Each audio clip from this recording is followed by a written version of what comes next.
Hello and welcome to NATIXIS INFRADAY 2022.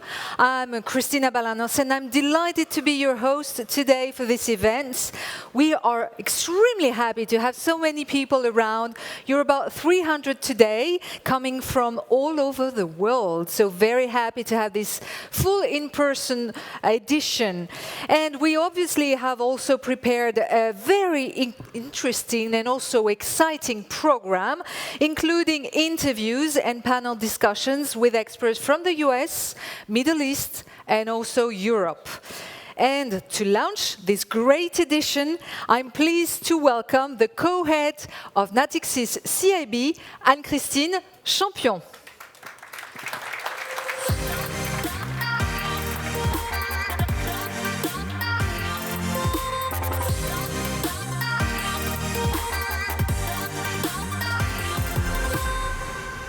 Hello everyone and good afternoon. Welcome to all to this 11th edition of the NATIXIS INFRADAY.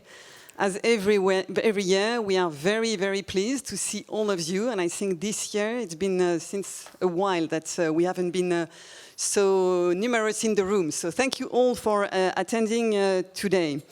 And thank you as well to all the speakers who have accepted to join today to share their vision about the infrastructure market.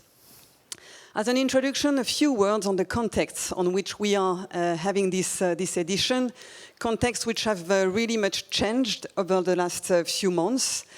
Last year, we discussed already and we shared these major transitions that our world is facing, environmental, digital, social transitions.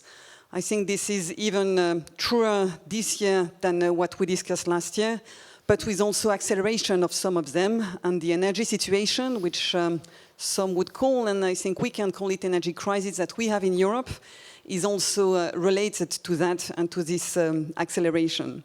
So these major transitions are happening and taking place in also a much more uncertain world. So again, in the last few months, a number of uncertainties have arisen in the market. If we look at geopolitical risk, for instance, this is something which over the last few decades had been probably either underestimated or was not so much taken into account in a world which was global and was working on a global way. So that's one example, and clearly since a few weeks there are things like inflation, for instance, for which we know now that they are here to last. I think this started already a while ago, but before summer one can think that was it here to last or not? We know, so we have this inflation globally, it's in all regions, and the interest rate rise, which comes with it, that we have to take into account. Global warming as well, I think for all of us and for all the public and private sectors, the summer that we all went through had really taken global warming at very much at the top of the discussion and priorities, and Jean-François will come back on that, raising here as well some uncertainties on how we can cope with this. So these major transitions, high uncertainties, present both a lot of opportunities for the infrastructure market and for the players, and challenges. In terms of opportunities, there are huge growth expected on infrastructure. Why? Because there is no transition without infrastructure transformation. So there is a huge need in terms of investments that will be described again later this afternoon. Huge needs with infra being a high growth sector, and this across sectors. So we are talking here electricity, industry, buildings, transport, but also across geographies. And we will have this afternoon a focus on the Saudi Arabia market and all the projects which are launched there. So this very large investment represent opportunities for all the players of this market. The question is how to invest, how to deliver when you have such high uncertainties short term, but not only short term, also mid-long term, knowing that infra is really about long term. So how do you keep this long-term vision, this long-term view, when the environment is the one that we have today? This will be discussed as well this afternoon, and this is a challenge that we need to be able to meet together to deliver the transitions we are taking about. A year ago, I shared with you the fact that our vision is that we need to adapt our strategies to meet these changes while making sustainability a priority. And this, and at NATIXIS CIB, we are committed on the long term to deliver that. And all what happened in a year convinced us that these were good choices that we made, and that it's even more important today than a year ago. So we have to channel trillions of dollars. There will be various examples this afternoon to infrastructure. And the question as to how we do it is very key.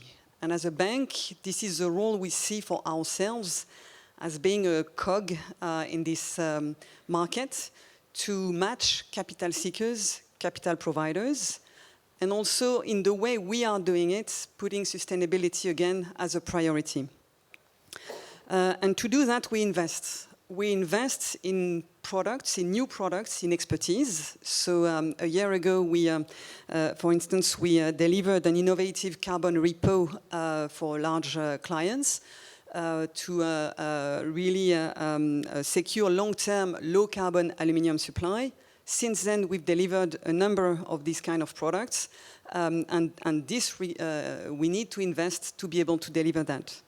In terms of industry, we talked hydrogen last year.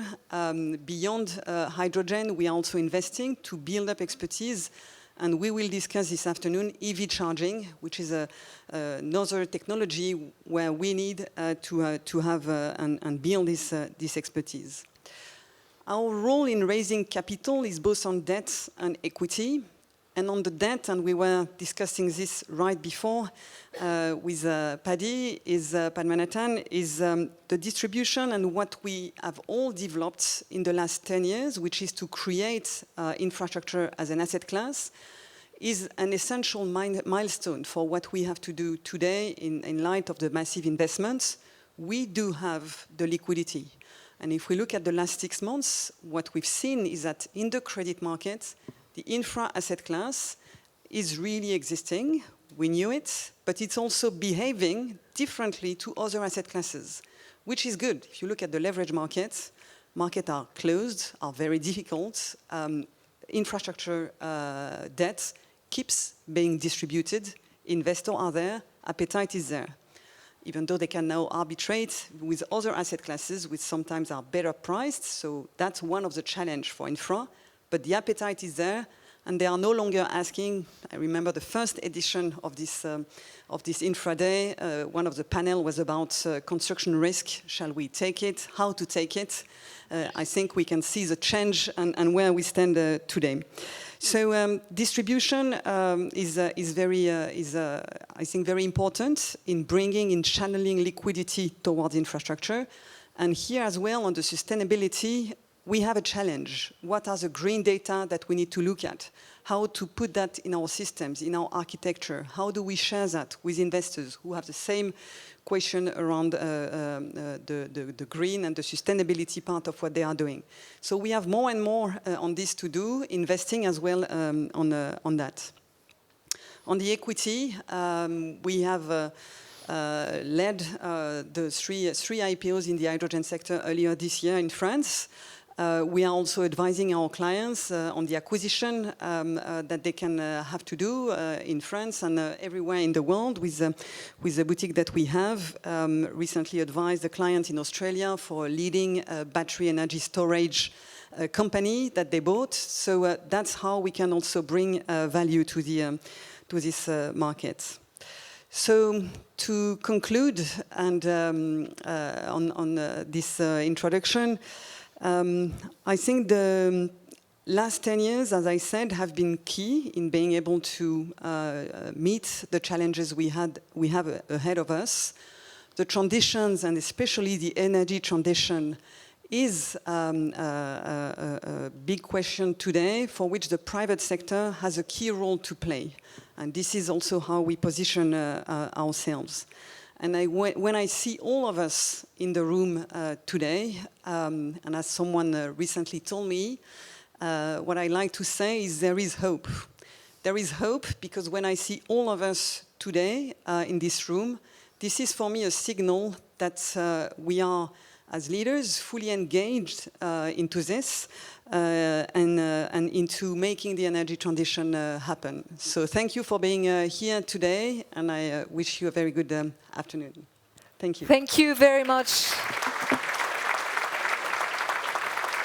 Thank you very much, Anne-Christine Champion, and we will definitely have a fruitful and insightful INFRADAY.